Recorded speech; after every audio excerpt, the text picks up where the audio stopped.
Dans les vidéos précédentes, je vous ai expliqué l'importance de développer une communication bienveillante grâce au modèle des besoins développé par Eric Berne et Abraham Maslow.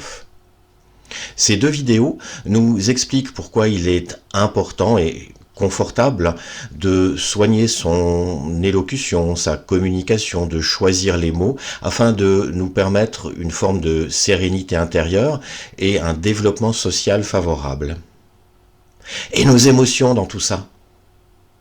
En effet, dans ces modèles, j'allais dire très théoriques, il y a toujours ce que je pourrais appeler presque des interférences qui viennent perturber ce que nous aimerions communiquer à autrui. Ces interférences, ce sont des émotions, des choses qui nous habitent en permanence, qui se mélangent, qui prennent forme, qui varient en intensité, en importance.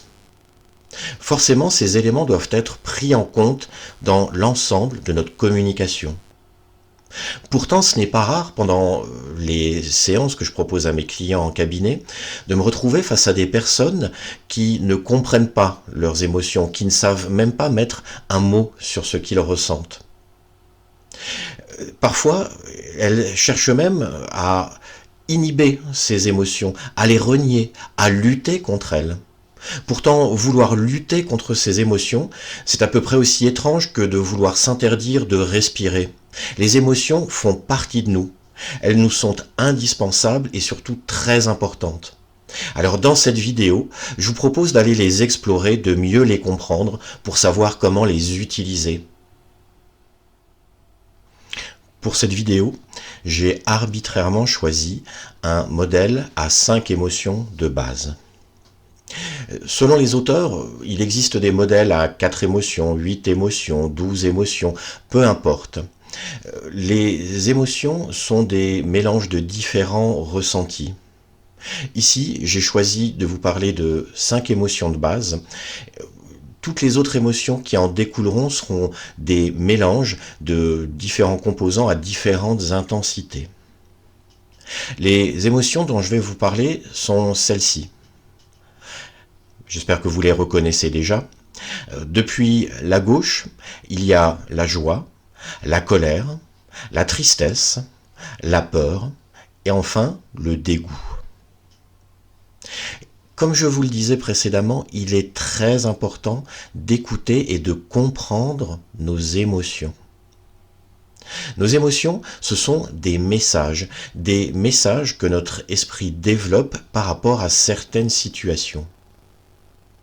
Un message, quel qu'il soit, doit être entendu et compris. C'est bien sûr valable aussi dans le cadre des émotions qui nous habitent. Lorsque nous ressentons quelque chose, lorsque une émotion apparaît, c'est qu'il y a réponse à une situation. Et cette situation qui crée l'émotion doit ensuite être assumée, si je puis dire. Si nous prenons par exemple le cas de la joie.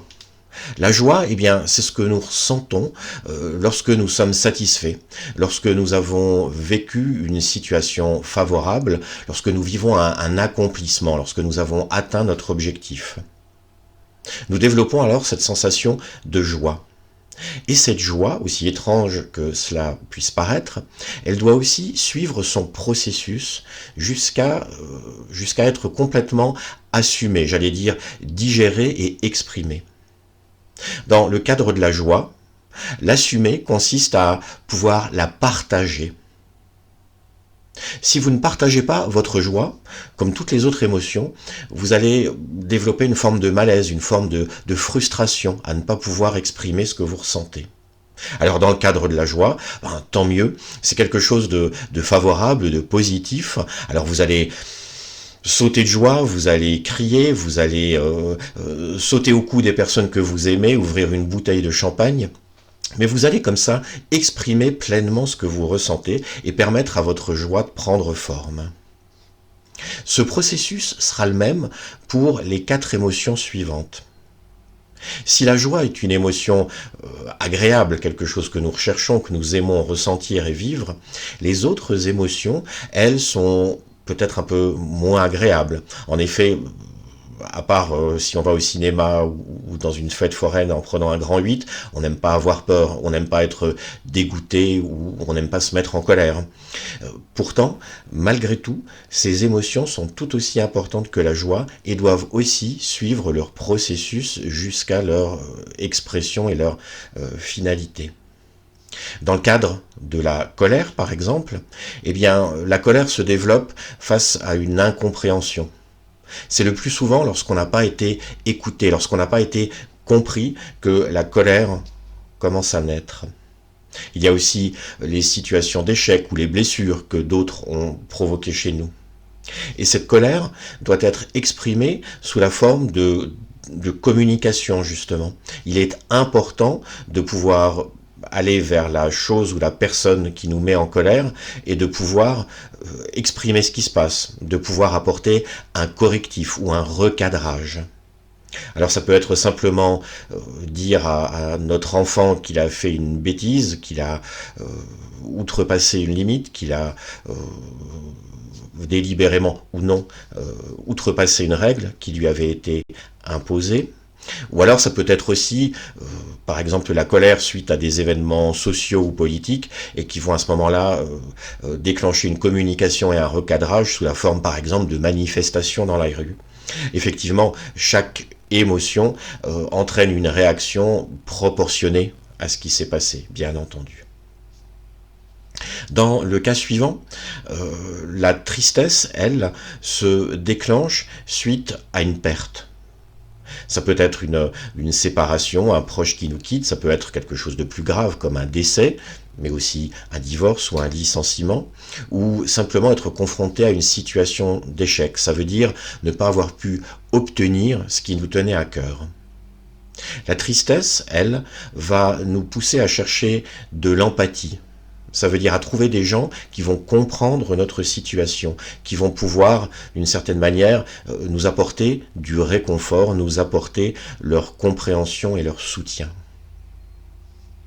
Vous avez ensuite le cas de la peur.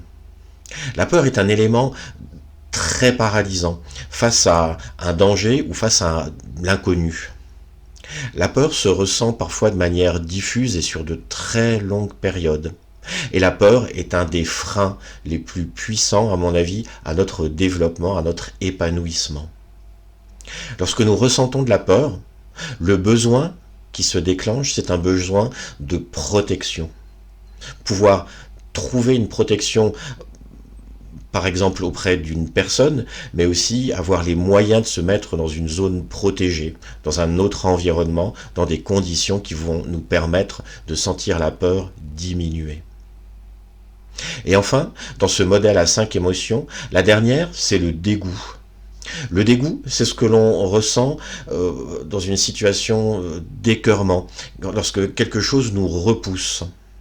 Et là aussi, pour pouvoir retrouver une situation stable et confortable, nous allons devoir fuir ce qui nous écœure, ce qui nous repousse, ou simplement pouvoir en tout cas nous détourner de ce sujet désagréable. Vous voyez donc que toutes les émotions doivent suivre un processus. Elles prennent naissance du fait d'une situation, désirée ou non. Elles se développent dans un contexte qui peut être très variable. Et elles doivent surtout être assumées dans la réalisation d'un besoin. Non seulement vos émotions à vous, mais aussi les émotions de vos interlocuteurs. Il ne faut jamais les négliger. Des émotions va dépendre la qualité de votre communication. Dans les documents fournis avec cette formation, il y a encore plusieurs articles qui expliquent l'importance de trouver le bon mot, la bonne description de l'émotion, savoir les reconnaître pour savoir en tirer le meilleur.